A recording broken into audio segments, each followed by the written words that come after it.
Ano po? Oh, pwede. Ayan na. Dito na tayo.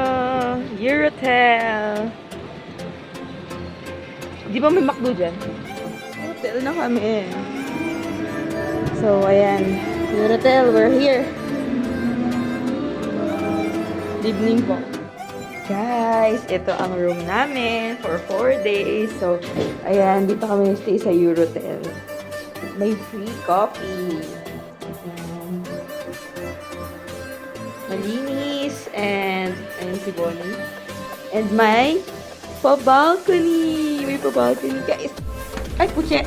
Ayaw mo buksan. Hindi eh. Namali lang ako. Ayun.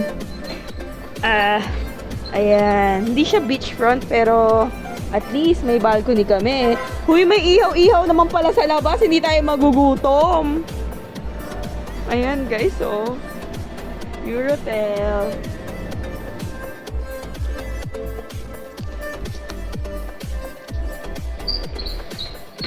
May bathtub din pala. Bonnie, saan ang PE nyo? Siyang magpi-PE, oh.